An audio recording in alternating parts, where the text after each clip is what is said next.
Livro do Apocalipse, capítulo 13, versículo 1. Vi emergir do mar uma besta que tinha 10 chifres e 7 cabeças, e sobre os chifres 10 diademas, e sobre as cabeças nomes de blasfémia. Leia comigo o versículo 2. E a besta que vi era semelhante ao leopardo, os seus pés como os de urso, a sua boca como a de leão, e o dragão deu-lhe o seu poder e o seu trono e grande autoridade. Versículo 3. Então vi também uma de suas cabeças como se fora ferida de morte, mas a sua ferida mortal foi curada. Toda a terra se maravilhou, seguindo a besta. Versículo 4. E adoraram o dragão, que é Satanás, não é? Ou o diabo. Porque Deus, à besta, a sua autoridade, adoraram a besta dizendo: quem é semelhante à besta? Quem poderá batalhar contra ela? E foi-lhe dada uma boca, versículo 5, que proferia arrogâncias e blasfémias, e deu-se-lhe autoridade para atuar por 42 meses. Quanto tempo são 42 meses? 12 meses, 24 meses, 36 meses, mais 6, 42 meses. São 3 anos e meio exatamente. Deus permitiu, deu-lhe quanto tempo? 3 anos e meio de reinado. Quanto tempo é que Jesus esteve aqui e exerceu o seu ministério sobre esta terra? 3 anos e meio. É uma luta. Diabo, queres ter 3 anos e meio? Pega lá 3 anos e meio.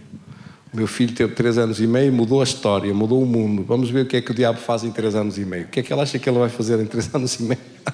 O que é que você acha que Satanás vai fazer em 3 anos e meio?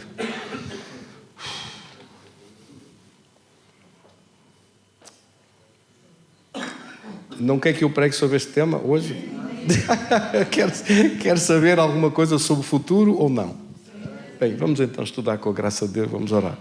Querido Senhor, damos-te graças desta palavra, da tua bênção, em nome de Cristo Jesus. Querido Espírito Santo, dá-nos a tua sabedoria para entender sobre a Escritura, para saber o tempo que vivemos, o tempo da tua presença e do teu poder, do teu favor.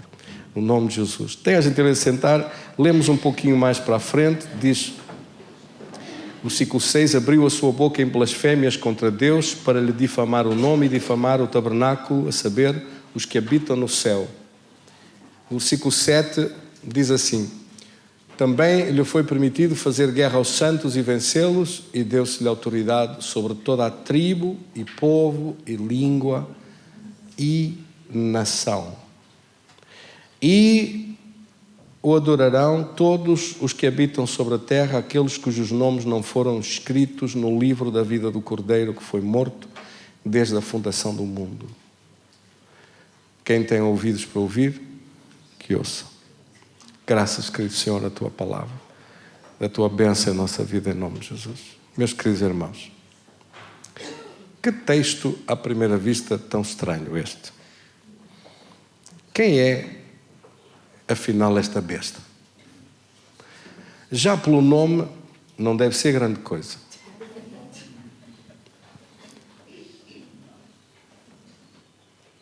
A besta é chamada na Bíblia também o Anticristo.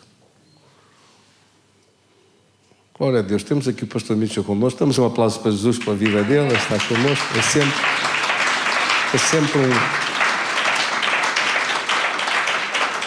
É sempre um prazer recebê-lo a estar connosco aqui. E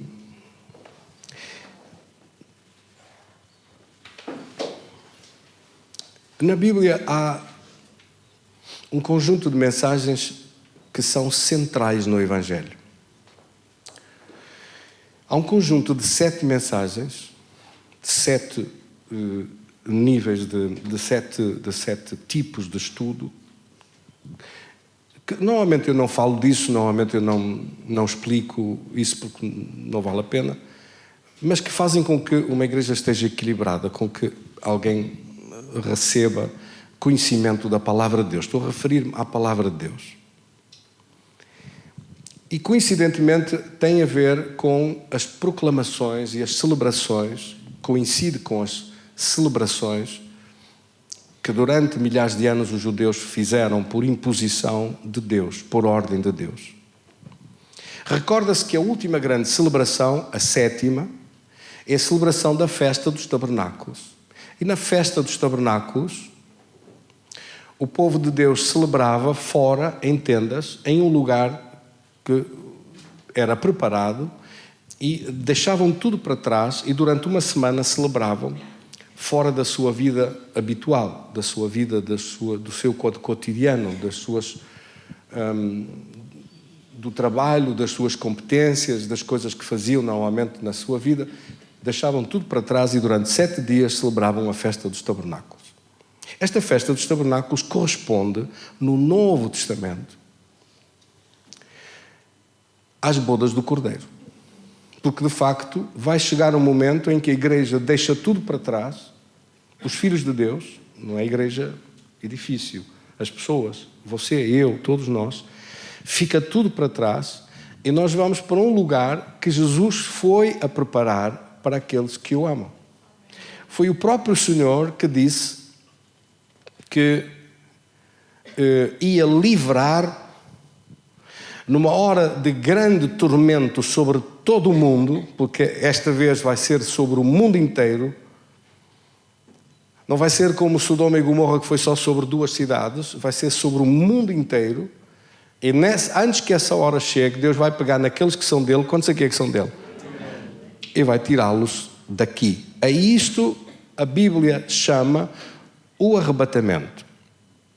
No texto do Apocalipse, capítulo 3, versículo 10, diz assim: porque guardaste a palavra da minha paciência, também eu te guardarei da hora da prova que há de vir sobre o mundo inteiro para provar aqueles que habitam na terra. Esse tempo de prova, esse tempo de angústias, esse tempo de aflição, esse tempo terrível que a Escritura define como aflição como nunca se viu antes nem nunca mais haverá, esse tempo que Deus vai ter que intervir, senão não sobrava ninguém para contar, é este tempo que Jesus se refere em Apocalipse, quando fala com o apóstolo João e lhe diz: àqueles que guardarem a minha palavra, àqueles que fizerem aquilo que eu digo para fazer na minha palavra, aqueles que me amam, aqueles que obedecem, aqueles que vivem ligados à sua palavra, à sua presença, à busca do poder de Deus, em consagração, a servir Deus, a dar frutos para Deus, esses que vivem a guardar a minha palavra, eu os livrarei dessa hora que vem. É um facto que não precisa de fé. Essa hora vem, quer a pessoa acredite, quer não acredite. O dilúvio veio, quer para aqueles que acreditavam, quer para aqueles que não acreditavam. Porque estamos a falar de um tempo na Bíblia que já não é o fim do tempo da graça de Deus. Acabou a graça de Deus. Estamos a entrar num tempo de juízo de Deus, de julgamento de Deus, quando chegar esse momento. Até lá, a graça de Deus ainda dura, a misericórdia de Deus é diária, a bondade de Deus é a única coisa que se vê, como a Escritura diz, Deus faz que a chuva e o sol brilhe e a chuva caia sobre justos e injustos, indiferentemente.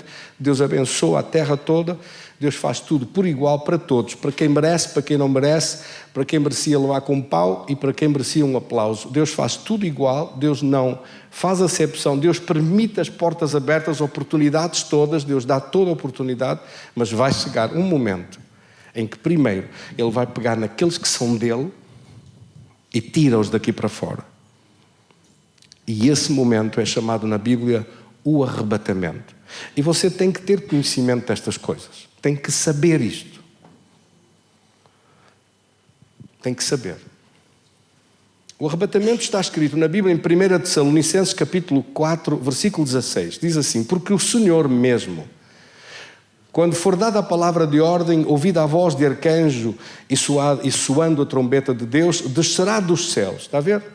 Jesus sai dos céus, sai do trono, sai do lugar que é dele, por absoluto direito e mérito, à destra do Pai. É a primeira vez que ele vai sair de lá e vai descer ao mesmo tempo que um povo inteiro, de uma igreja inteira, sobe ao encontro dele, no lugar que ele foi a preparar, que nós não sabemos onde é, mas que ele disse que foi preparar para aqueles que são dele. Amém? Então, esta Escritura adverte sobre isso, dizendo: os que morreram em Cristo ressuscitarão primeiro. Quantas e quantas pessoas que já partiram acreditando em Deus, acreditando em Cristo, ao longo destes anos. Aqueles que morreram assassinados por outros, que morreram nas feras dos circos em Roma, que morreram maltratados de qualquer maneira, das quais a história e esta terra não era digna de receber aquele sangue de tanta gente que ou negava a Cristo ou dava a sua vida para não negar o Evangelho e a palavra de Deus. Quantos e quantos morreram? Outros que morreram tranquilamente na sua paz, nas suas casas, rodeados de carinho, atenção e amor. Mas repare que muitos deles deram a sua vida para que o Evangelho chegasse até às nossas mãos hoje. Esta palavra de Deus, que para nós é tão simples, tão fácil, tão acessível, para muitos no mundo hoje não é assim tão fácil e tão acessível. E custou muita vida, muito sangue, muita miséria, muito sofrimento naqueles que o fizeram chegar até nós, ao conhecimento desta palavra, chegar até os nossos dias. O diabo fez tudo para que a palavra de Deus fosse destruída pelo caminho, mas ela está mais viva que nunca e o conhecimento de Deus está mais poderoso que nunca sobre esta terra. Aqui diz então que quando chegar essa hora, quando se estiver a aproximar essa hora difícil que Deus sabe, vai fazer soar uma trombeta nos céus, arcanjos poderosos de Deus soam essas trombetas e é a hora de um povo cá embaixo começar a subir. O corpo é transformado, é um corpo transformado, um corpo com a natureza divina, não só com a natureza divina, mas todo ele ressurrecto, como o corpo da ressurreição de Jesus. Um corpo mudado completamente. Amém?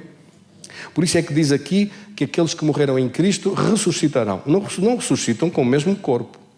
Ressuscitam com um corpo novo, de glória, um corpo onde já não há morte, onde já não se morre, um corpo eterno, para condizer com um espírito e uma alma que são eternos. Um corpo novo. Quando Jesus ressuscitou depois de ter sido morto na cruz, ele ressuscitou com um corpo novo.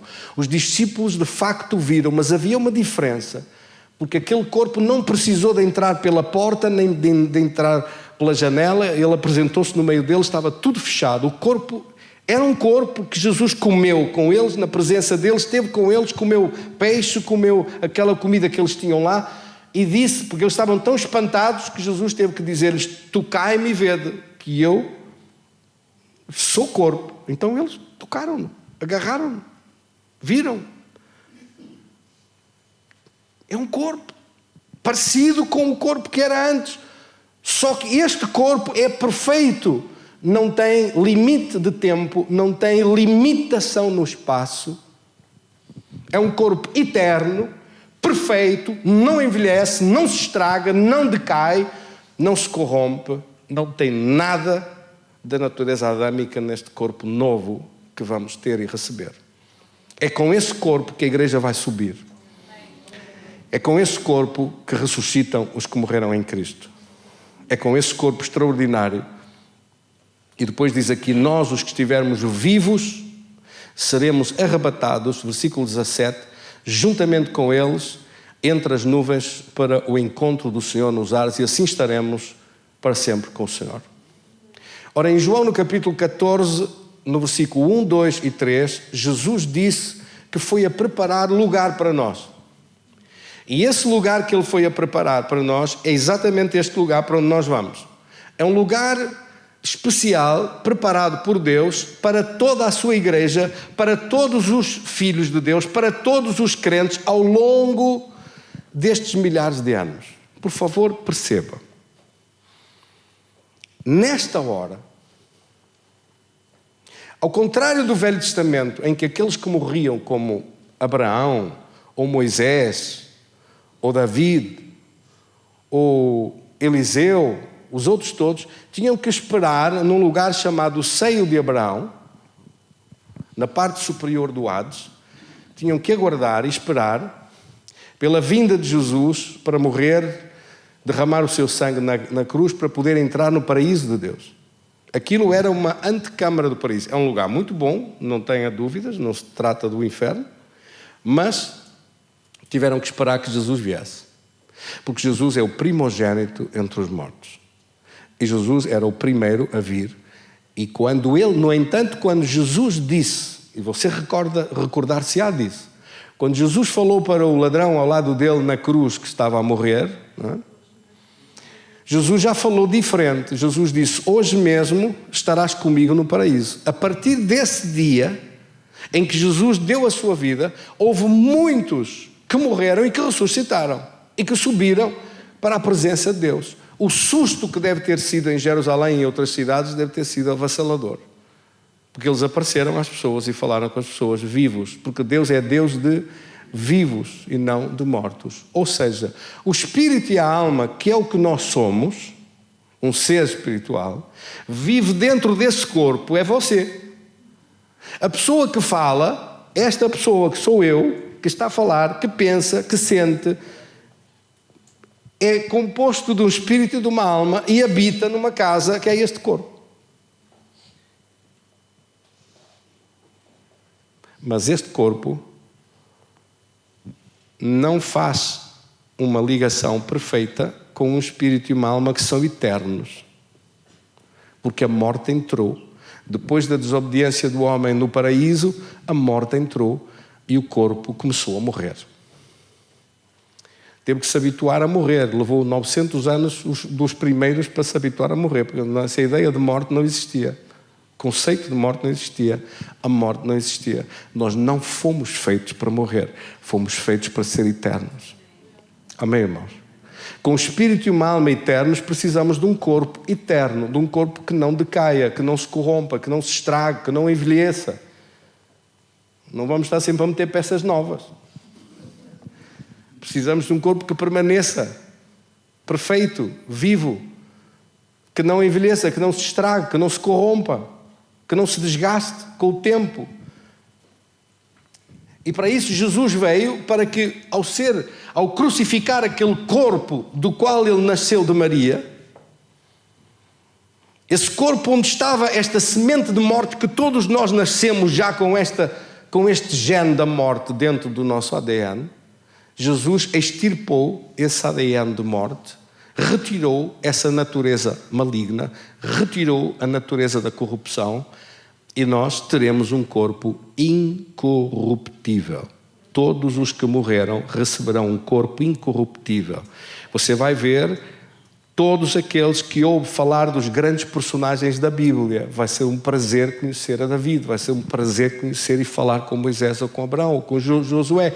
Ouvir as coisas na primeira pessoa, vai ser um gosto e um prazer ouvir a Esther falar, ouvir Débora falar, conhecer Maria, conhecer José, conhecer Tiago, o apóstolo e escritor da epístola de Tiago, que era o pastor da igreja de Jerusalém, filho de José e de Maria. Vai ser um prazer ouvir e ver Elias. Sim ou não? Amém. Oh Elias, então tu ias tão animado e tão cheio de força que até passaste à frente do carro do rei. Logo depois a Jezabel ameaçou que te matava e tu foste a chorar para o deserto e a dizer que querias morrer, já não querias estar mais cá. Olha, Elias, tu és um bocado aos altos e baixos, pá. Mas deixa lá, nós também não somos assim tão diferentes, glória a Deus, sim ou não? Mas esta gente toda que você se habituou a ler os seus nomes nas Escrituras e que fazem parte dos grandes heróis da fé das Escrituras, e tantos outros anónimos que só aparecem uma vez na Bíblia, ou pessoas que aparecem na Bíblia que você diz, a mulher com fluxo de sangue, nem sabe quem é, como é que ela se chamava, onde é que ela vivia, ou a viúva de Sarepta, você nem sabe o nome dela. Ou a Sunamita, uma mulher que recebeu em casa e fez um T0 para o Eliseu. Nem sabemos o nome dela. Há muita gente que Deus não se deu ao trabalho de colocar os nomes. Agora, todos eles tinham nomes, todos eles tinham uma morada, uma casa, tinham filhos, tinham famílias, tinham gente, influências à sua volta. A todos estes estão vivos, não estão mortos.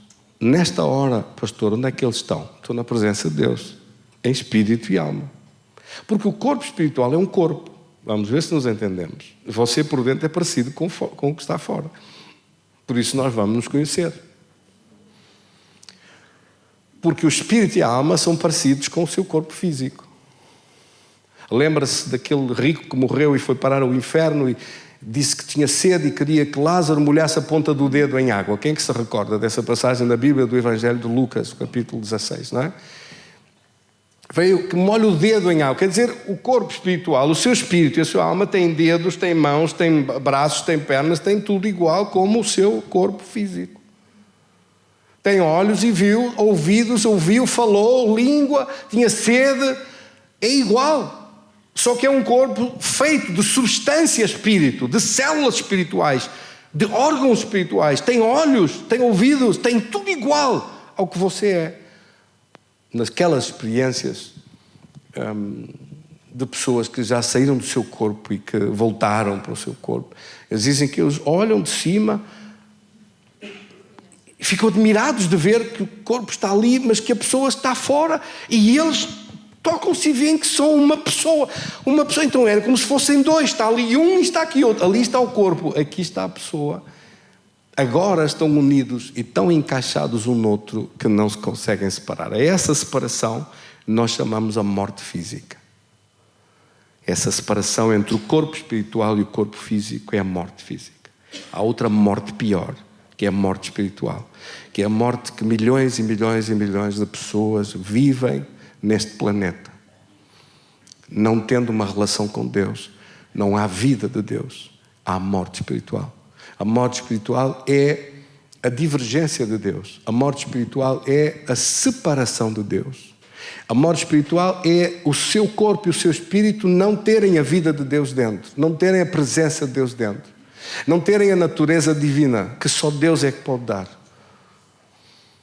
E quando a pessoa abre o seu coração e clama por Jesus e diz: Senhor, entra no meu coração, entra na minha vida, então a Bíblia diz que a pessoa nasce de novo. João capítulo 3, todo aquele que não nascer de novo não pode entrar no reino dos céus. João no capítulo 13, versículo 3, disse: nascer de novo é nascer do Espírito, não é nascer da carne, não é voltar a nascer como se fosse uma reencarnação. A teoria da reencarnação é falsa, não existe na Bíblia. A Bíblia diz que a pessoa vive uma vez só e depois vai a juízo diante da presença de Deus. E portanto, a pessoa nasce sim, mas nasce espírito, nasce espiritualmente. O seu espírito nasce de novo, nasce com a vida de Deus em si, nasce com a natureza divina em si. Em 2 de Pedro capítulo 1, versículo 4, diz que foi impartida para nós a natureza divina e que fomos participantes dessa natureza divina, do ADN de Deus em nós, da vida de Deus em nós. Por isso é que agora a coisa mais natural e normal é que se alguma doença lhe quiser tocar, você tem o ADN de Deus em si. Lembra-se quando Jesus tocava nos leprosos e a lepra morria? Lembra-se quando Jesus tocava nos enfermos e a enfermidade saía?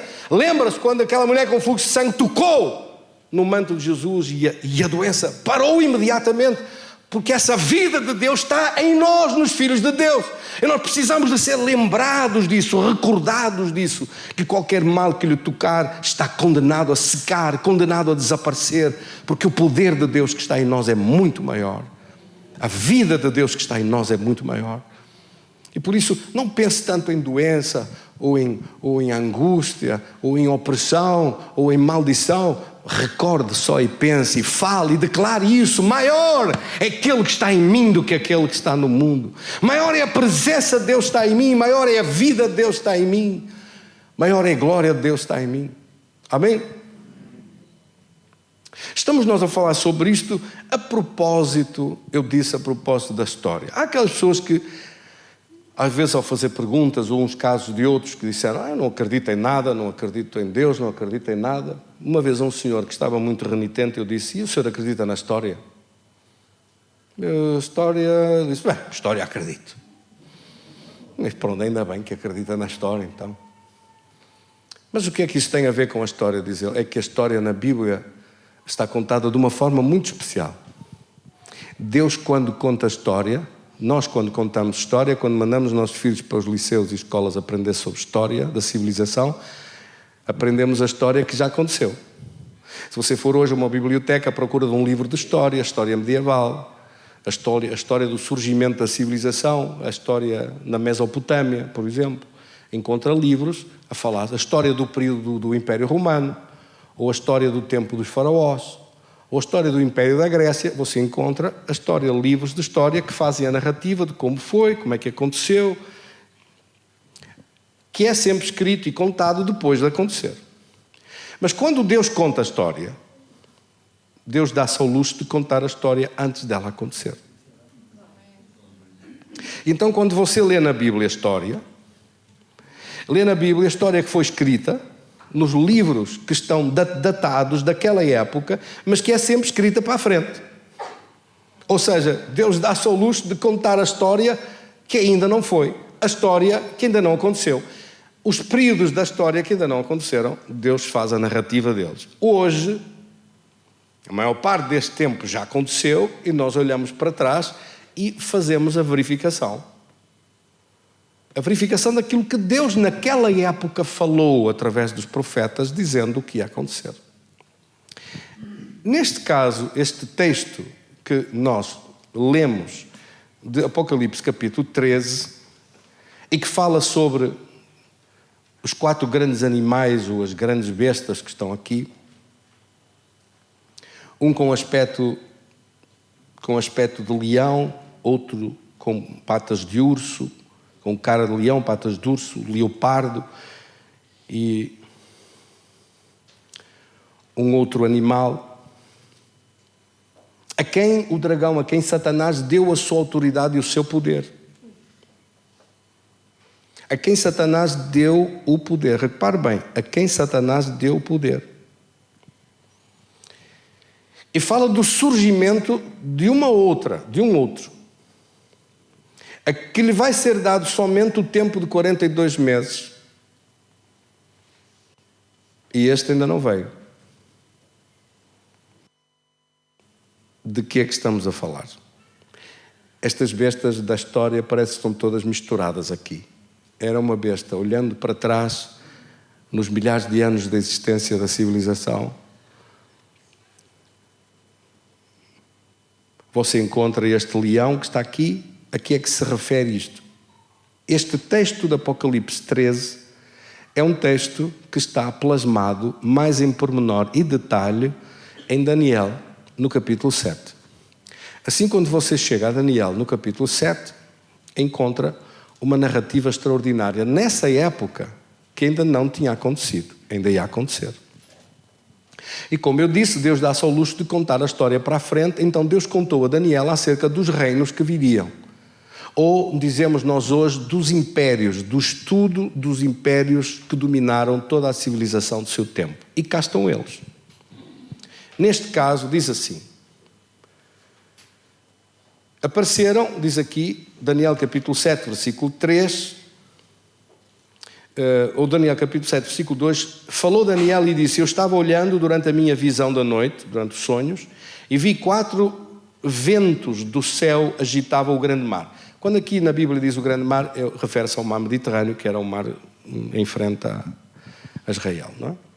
4 grandes animais, diferentes uns dos outros, subiam do mar. O mar, nesta perspectiva, nós até usamos essa expressão, o mar de gente, era um mar de gente. Pronto. Mar são pessoas, multidões de pessoas, multidões de nações.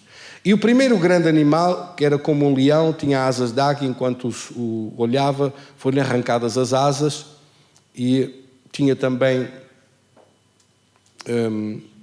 os pés como um homem e foi-lhe dada uma mente de homem. Continuou eu olhando e eis aqui apareceu um segundo animal semelhante a um urso, o qual se levantou sobre um dos seus lados. Depois o terceiro animal, diz aqui, depois disto continuei olhando e vi outro semelhante a um leopardo que tinha nas costas 4 asas. E depois outro, diz no versículo 7, depois disto eu continuava olhando e vi nas visões da noite e apareceu um quarto animal terrível, espantoso, sobremodo forte, o qual tinha grandes dentes de ferro, devorava e fazia em pedaços e pisava aos pés o que sobrava, e era diferente dos animais que apareceram antes dele e tinha 10 chifres. Aqui está a sucessão destes 4 animais que você encontra em Apocalipse no capítulo 13. E quando Daniel perguntou o que era isto, está a explicação dada por Deus no versículo 17. Estes grandes animais, que são 4, são 4 reis que se levantarão da terra. Está a ver? São 4 reis. Nós dizemos hoje, o termo que nós usamos para estes reinos são impérios. Que impérios são estes? O Império de Babilónia, no tempo em que Daniel estava no Império de Babilónia. Depois veio o Império Persa, a seguir. A seguir veio o Império da Grécia, com Alexandre o Grande, e depois veio o Império de Roma. Esses eram os 4 grandes impérios que dominaram a civilização do seu tempo. Antes destes 4, houve 2. Foi o Império da Assíria, com Assurbanipal, e antes desse foi o Império dos Faraós, que demorou mais de 1000 anos, com os faraós a reinar. Do Império do Egito. Então você tem 6. Egito, Assíria, Babilónia, o Império Persa, o Império da Grécia, o Império Romano, quando Jesus veio. São tempos especiais de impérios, de nações. Por exemplo, o Império Romano, a partir de Roma, dominou toda a bacia do Mediterrâneo, os países do norte da África, até às regiões da Inglaterra e da Alemanha, da França e de toda a Ásia Menor e de toda a bacia do Mediterrâneo. Todas as nações, todos os países dominados pelo exército romano, pelo cunho da moeda romana, e visto que os romanos foram os primeiros que começaram a fazer um novo tipo de domínio pelo império. Normalmente os impérios matavam a maior parte das pessoas e destruíam muitas coisas, os administradores e tudo. Os romanos dominavam só o que fosse preciso e depois colonizavam. Por isso é que se começaram a chamar pela primeira vez as colónias romanas. A colonização, que nós ainda hoje usamos esse termo, das ex-colónias, da colonização, quem inventou primeiro esse termo, quem chegou lá primeiro a colonizar foram os romanos. Os romanos levavam a moeda, levavam a língua, levavam a justiça, levavam as leis, deixavam-nos falar as suas línguas, ter as suas tradições, ter as suas religiões, mas impunham o domínio, cobravam os impostos, estabeleciam a ordem. Os povos autóctones eram governados por governadores que eram colocados a partir de Roma, colocados lá, mas eles davam-lhe uma certa liberdade de ação nas suas tradições e na sua vida. Eram colonizados, povos colonizados. Desses povos colonizados retiravam gente para o exército, retiravam mão de obra para as suas obras, mas eles estavam debaixo do domínio, debaixo da lei, debaixo da língua e debaixo das normas e princípios e jurisdição romana. Isto mais tarde foi porque antes destes impérios não era assim. Os impérios anteriores a estes não era assim. Os impérios anteriores a estes eram um domínio mais brutal, mais pela força da espada, em que os príncipes e os reis eram todos mortos, e em que o domínio era esmagador, era avassalador, não deixavam... era uma anulação das outras culturas, uma anulação da vida, da autonomia das pessoas. Tinham uma autonomia muito reduzida ou mínima. Nos romanos, pela primeira vez, aparece o termo colonização. E eu estou a dizer isto porquê? Porque aqui diz, no entanto, que este quarto reino, que corresponde ao número 6 dos romanos, que vai voltar a surgir. É este texto extraordinário que está na Palavra de Deus, ao referir-se a isto que nós lemos depois no capítulo 17. Diz aqui: a besta que viste era e não é, está para emergir do abismo e caminha para a destruição. Apocalipse capítulo 17, versículo 8. repare que, ao falar sobre esta palavra, no versículo 9, por exemplo, diz assim: aqui está um sentido que tem sabedoria. As 7 cabeças são 7 montes, nas quais a mulher está sentada, e são também 7 reis. Dos quais, o versículo 10 é muito importante, dos quais são também 7 reis, dos quais 5 já caíram. Nesta altura em que o Apocalipse foi escrito, 5 destes impérios tinham caído. Quais são esses 5 impérios? Diga comigo: o Egito, a Síria, Babilônia, Pérsia, Grécia. 5 caíram. E depois diz aqui no versículo 10, leia comigo: ainda existe. E o outro ainda não veio. Então você tem 5 que já caíram, 5 que já tinham desaparecido. Do império dos faraós do Egito até ao império da Grécia com Alexandre o Grande.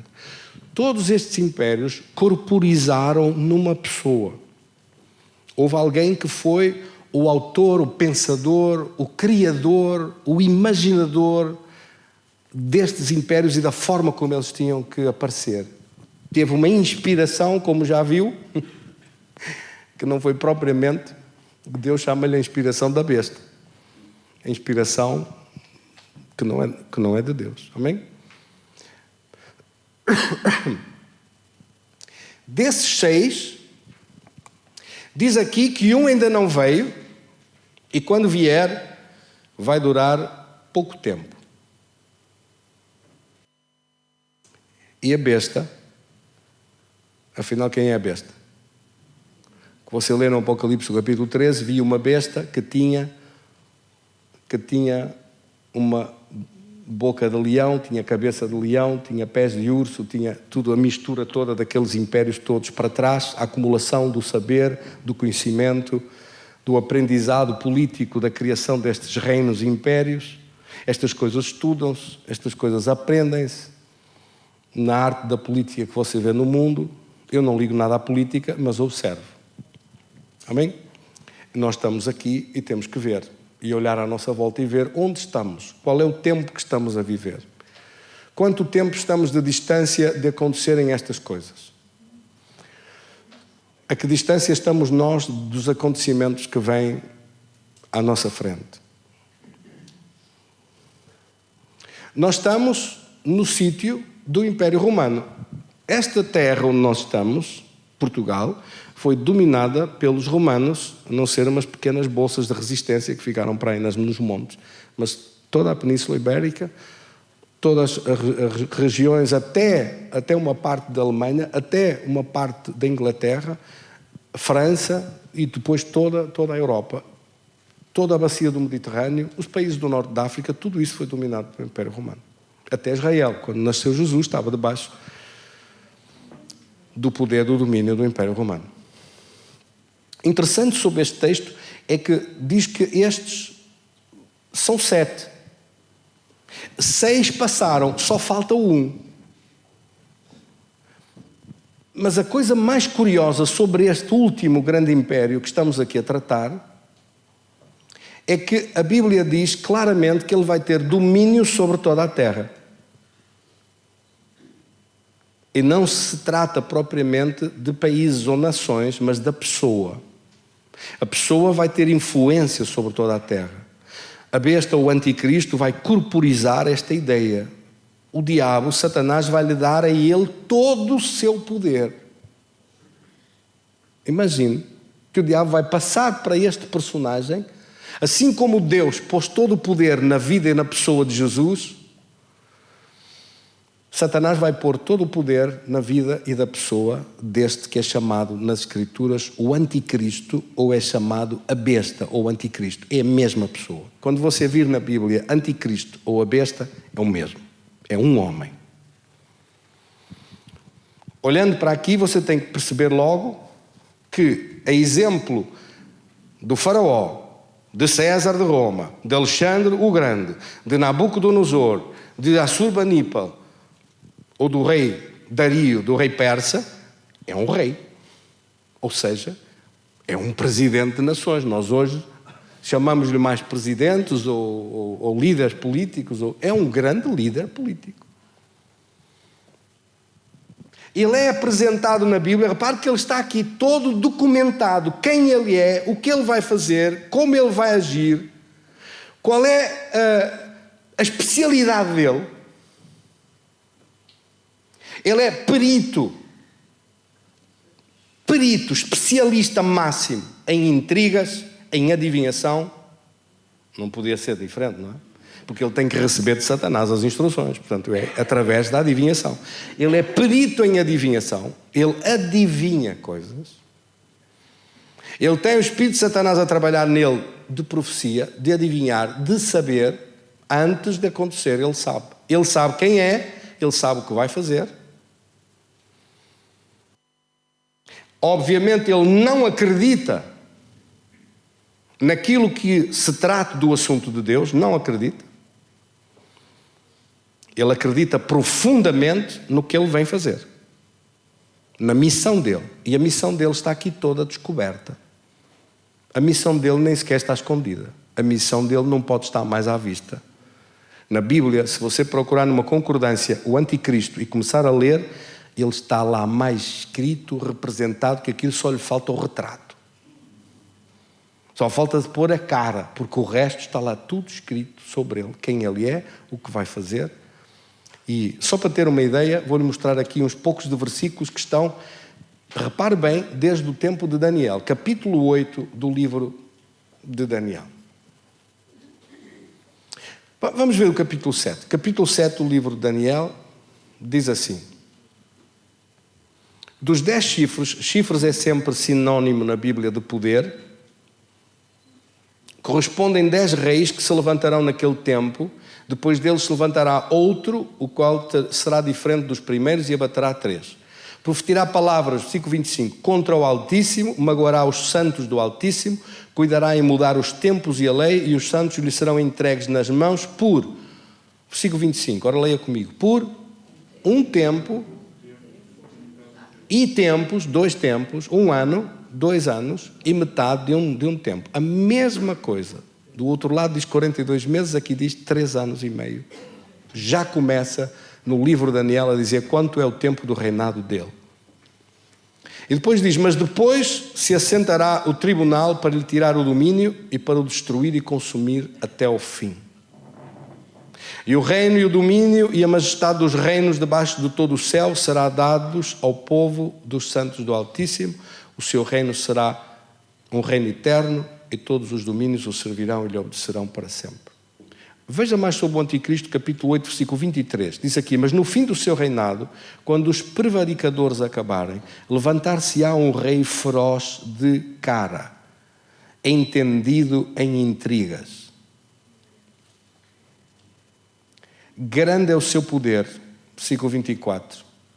Para Deus dizer que este homem vai ter um grande poder nas mãos, imagine. Mas não por sua própria força, quer dizer, quem lhe deu o poder não vem dele. Também não vem de Deus. Causará estupendas destruições, prosperará e fará o que lhe aprouver e destruirá os poderosos e o povo santo. Por sua astúcia, versículo 25, leia comigo, pela sua, aqui diz subtileza, na tradução que eu tenho diz por sua astúcia, quer dizer que é astucioso, manhoso, aldrabão do pior que há, por sua astúcia, nos seus empreendimentos fará prosperar o engano. Este é que é o centro nevrálgico da sua atuação. Ele é o engano em pessoa. Ele é a mentira em pessoa. Ele é parecer uma coisa e ser outra. Ele é por fora parece um anjo, por dentro ele é o pior demónio do diabo do inferno que você imagina. E o mundo olha para fora e não imagina o que está ali. Perito em intrigas. Não se pode ser político sem ser intriguista nos nossos dias. Não se pode ser político sem ser mentiroso nos nossos dias. É difícil. Toda a comunicação social ataca os os que são verdadeiros e os que prometem e cumprem o que dizem são atacados. Bolsonaro é atacado, o Trump é atacado. Porquê? Porque veio para as eleições, teve o atrevimento de prometer e cumprir, imagina. O mundo inteiro está habituado, neste momento, a ouvir as maiores aldrabões e a acreditar naquilo que eles dizem. Prometem tudo. Até são capazes de pôr a primeira pedra no Hospital São João e depois desaparecer completamente com as obras e tirar as máquinas de lá no dia seguinte. Isto é o cúmulo da safadeza, o cúmulo da sem-vergonha, o cúmulo da palermice, do engano. Agora, multiplique isso por milhares de vezes e tem o anticristo. Fazendo e parecendo uma coisa, prometendo coisas, e depois não é nada disso para ser. Ganhando o mundo inteiro nas mãos dele. Para isto estar tudo escrito sobre este homem, há este tempo todo, Deus tem que o conhecer muito bem, de facto. Sim ou não? Por alguma razão ele é Deus. Destruirá muitos e diz, levantar-se-á contra o príncipe dos príncipes. Imagine, porque é que ele vem nesta altura? Porque o diabo lá no fundo ele sabe que Jesus vem tomar posse desta terra. Amém, irmãos? Jesus vem tomar posse. Isto aqui é tudo dele. Sim ou não? Jesus vem tomar posse. Então, antes dele vir tomar posse, este apresenta-se com as nações do mundo nas suas mãos, que são contra Cristo, contra o Evangelho, contra a palavra de Deus. Vai estar associado ao falso profeta. Portanto, vai-se tratar a última guerra mundial, a terceira guerra mundial, vai-se tratar de uma guerra religiosa. Agora, eu vou dizer uma coisa que eu creio, pessoalmente. Eu creio. Eu não estou a dizer Deus disse-me. Eu estou a dizer, eu creio. Eu vou repetir. Eu não estou a dizer, Deus disse-me. Eu estou a dizer o que eu penso, pessoalmente. E creio que não estou enganado. Que este indivíduo, sendo enganador por excelência, ele é muçulmano. Mas não vai dizer que é muçulmano. Por favor, entenda que todas estas migrações que estão a acontecer, eu não sei quando é que vai acontecer isto. Eu sei as coisas que vão acontecer antes. Antes vai haver o arrebatamento e antes do arrebatamento vai haver o maior avivamento da história. Entretanto, as nações vão se ajustando. Algumas sofrendo algumas coisas. Pobreza de um lado, fome do outro, guerra do outro. Enfim. Mas quando estiver para acontecer isto dele se manifestar, o anticristo, a igreja é tirada. Deus não vai deixar os seus filhos a ficar aqui esturricados nessa terceira guerra mundial que ele vai causar. Porque não tenhamos dúvidas. Quando ele der ordem, tirar a máscara, sentar-se no trono em Jerusalém, dentro do templo, e dizer que é o Messias, que os judeus estão à espera que é ele, e o Messias, que os árabes estão à espera, que o Islão está à espera que é ele, que é o Mahdi, quando ele disser que o Messias é ele,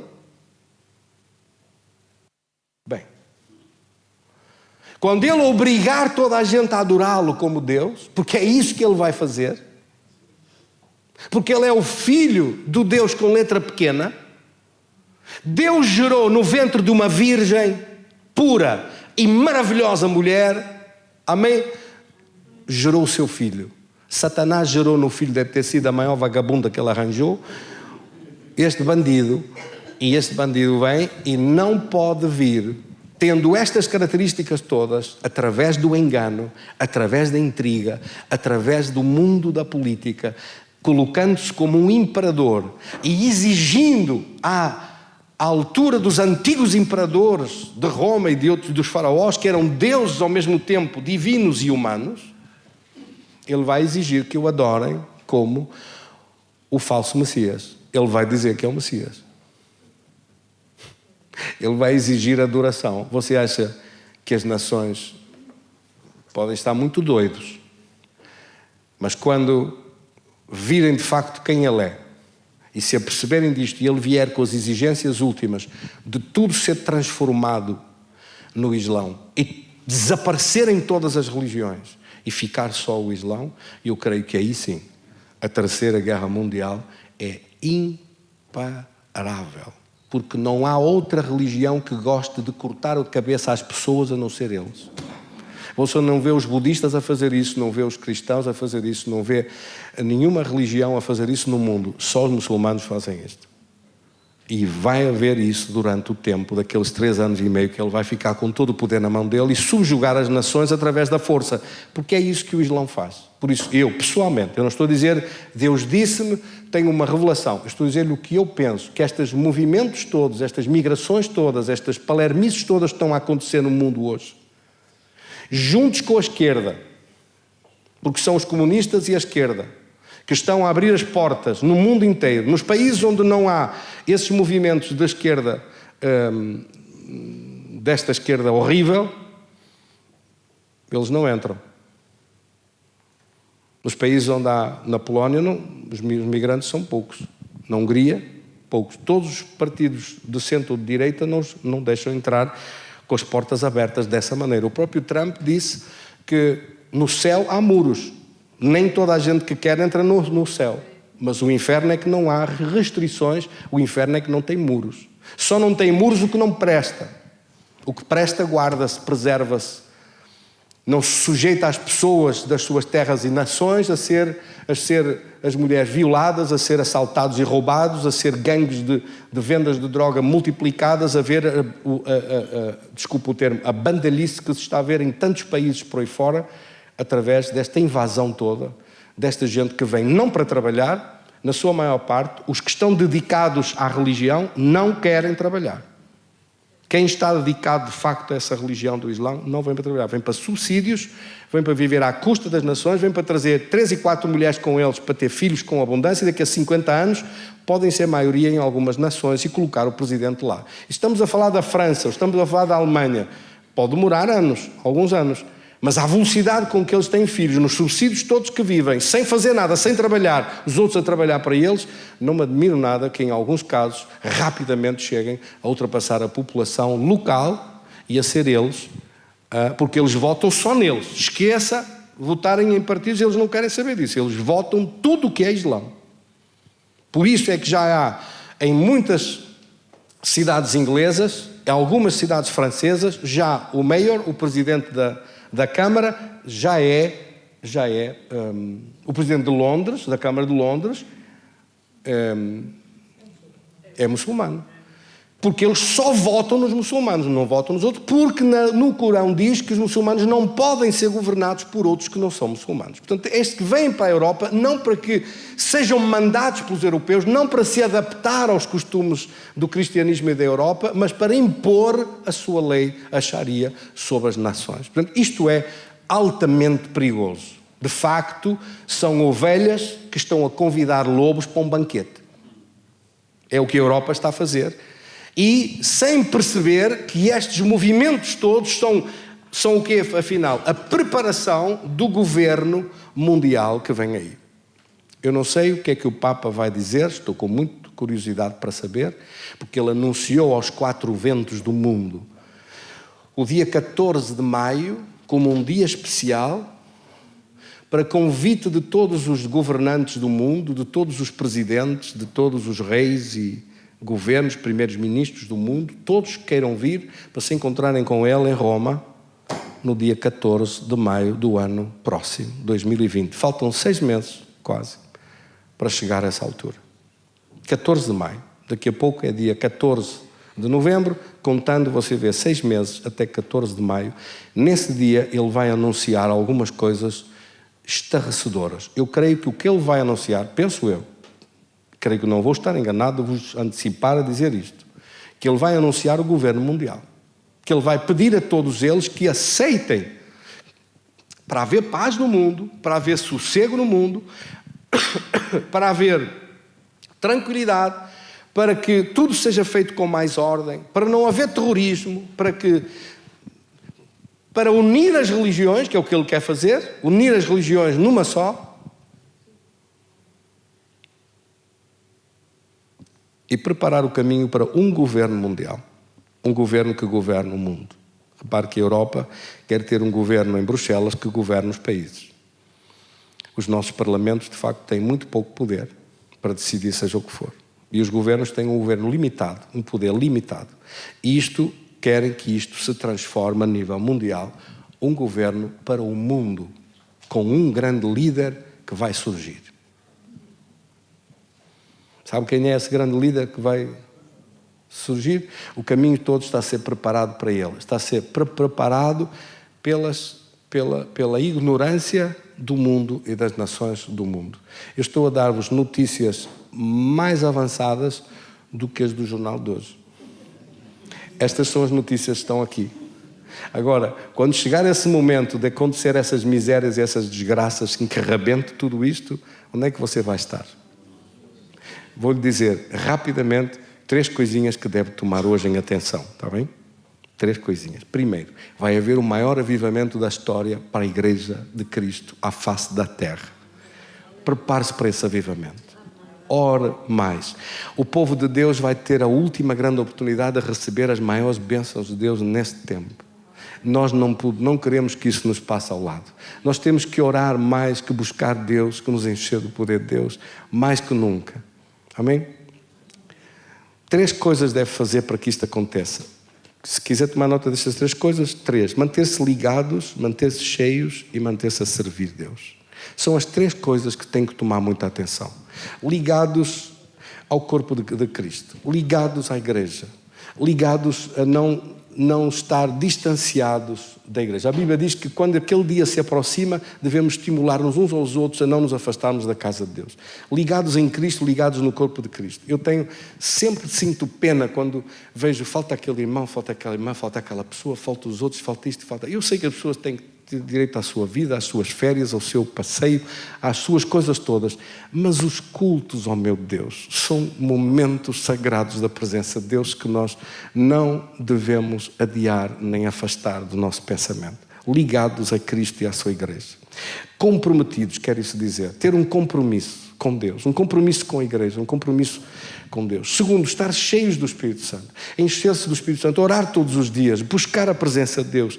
Significa também consagração, consagrar-se para Deus, não se distrair tanto que seja arrastado para fora, para coisas que não adiantam nada e pelo contrário só complicam a vida. Mas consagre-se para Deus, busque Deus, estude a palavra, ouça cultos, ouça, agora está o YouTube aí toda à disposição com as mensagens todas, é só ouvir, é só receber, pode no carro ouvir, pode ouvir em toda a parte, pode pôr nos fones, pode pôr no seu telemóvel, enfim, tem toda uma parafernália de possibilidades de manter-se ligado com a palavra de Deus enquanto faz algum trabalho, enquanto corre, enquanto caminha, enquanto cozinha, enfim, tem toda a possibilidade de ter em casa sempre louvor, adoração, a presença de Deus para se consagrar para Deus. E terceiro, servir Deus, sirva Deus na igreja com algum trabalho seu, sirva por causa dos talentos. Sirva num grupo de fé, faça um grupo, convide alguém. Eu sei que é desconfortável, dá trabalho, a pessoa tem que pensar, mas eu vou fazer isso, mas vou me incomodar, mas vou ter que trabalhar, mas vou tirar do meu descanso, mas vou tirar do meu tempo, mas vou ter que abrir a minha casa, ou vou ter que ir para algum sítio. Que canseira, já chego a casa cansado, mas é exatamente por causa desse fazer mais um pouco que o Senhor lhe pede, que a sua vida vai estar pronta e preparado para subir quando soar essa trombeta.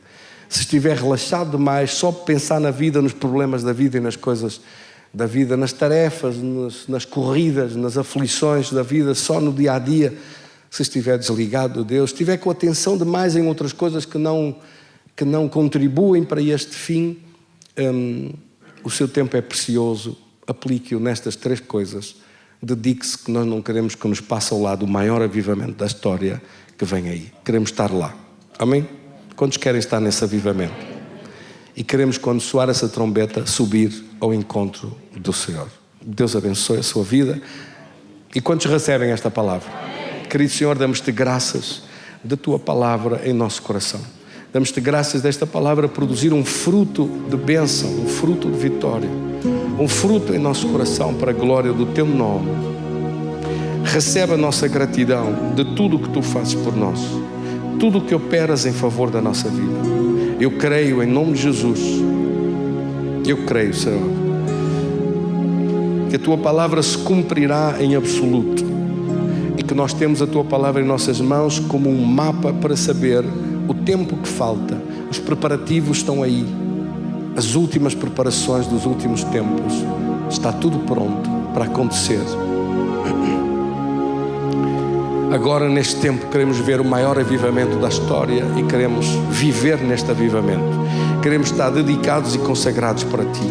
Queremos colocar a nossa vida nas Tuas mãos e ao Teu dispor para Te servir de todo o coração. Senhor, abençoa a casa, a família, a vida de cada um dos Teus filhos. Glorifica o Teu nome na nossa vida, neste tempo. Em nome do Pai, do Filho e do Espírito Santo. Amém. Glória a Deus. Damos um aplauso para Jesus. Graças a Deus.